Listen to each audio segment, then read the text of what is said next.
Gautam Diab joins us from Gerber Kawasaki Wealth and Investment Management.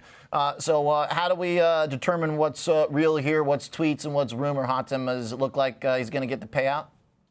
Yeah, it looks like it's not going to happen. Good to see you, Oliver.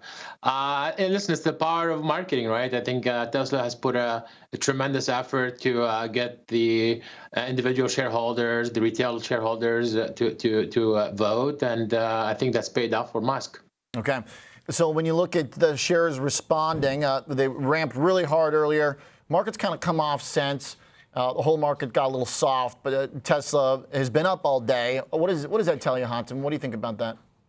Well, undoubtedly, this, not having this issue or this kind of, fight around his compensation removes a huge overhang on Tesla stock, right? Like everyone is afraid. I mean, Tesla is Elon, Elon is Tesla. So I think not having him there, or, if you think of that as blackmailing or not, but if the risk of not having Elon running Tesla is a huge one. So I think not having this overhang is great for the stock. Any tension between you and Ross on that subject? Because you sound a lot more pro Elon than he has in our recent interviews. Listen, I don't think anybody is happy, at least at Gerber Kawasaki. We're not happy with how distracted Elon has been, the performance of the company for the last 2 or 3 years, but also being involved with the company for the last 10 years or so. I learned not to bet against him. I think, the last 2 years with the purchase of Twitter, Tesla has really suffered tremendously. And if Elon gets back to work, I think we'll see better days ahead. Does what is now the standard? Rather, I guess I should say it. Once this goes through, if it does, I mean, his intimation has been, if you don't give me this money, then I'm going to be doing other stuff, basically.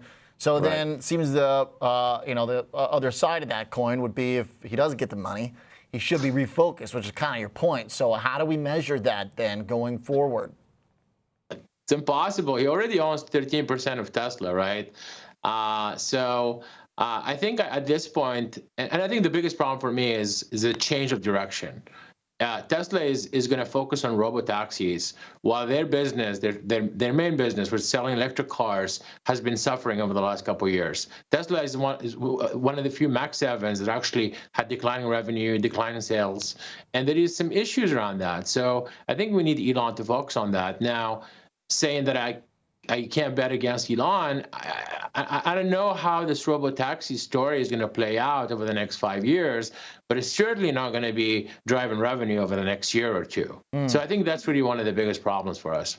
What about then the Cybertruck and other initiatives within Tesla that might kind of take on that AI spin? I mean, is robotaxi the only way to implement new tech from some of the AI stuff, or can we see improvement in the software for the vehicles? Can we see other ventures?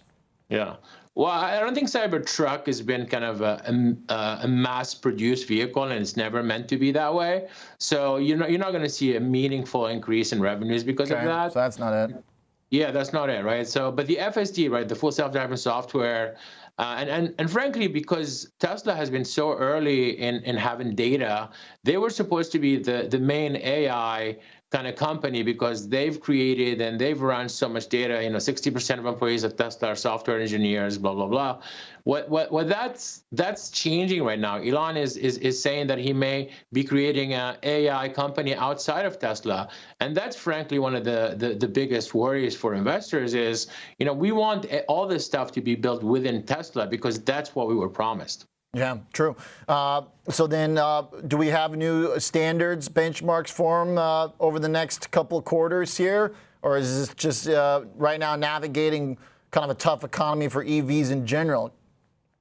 Well, the vote doesn't really mean much, right? It's just now they have to go back to Delaware and figure out if they can ratify, or there's an appeal, I guess. So they have to figure out if that comp package will go through.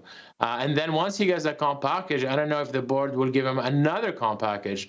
But I think ultimately we need to see we need to see this through and see what Elon does after that. All right. Shares looking like maybe they're ready to give the man some more leash. So it's been a rough ride, man. Yeah. So I think it's. I hope it works out. I mean, we still own almost 300,000 shares. So for us, even though we haven't been buying it and we lightened up a little bit, we want Tesla to succeed. Yeah, you're still aligned. All right. Thanks for the check-in, Hatem. Appreciate it. Thank you. Diab from Gerber Kawasaki. All right. Tesla hanging in there today.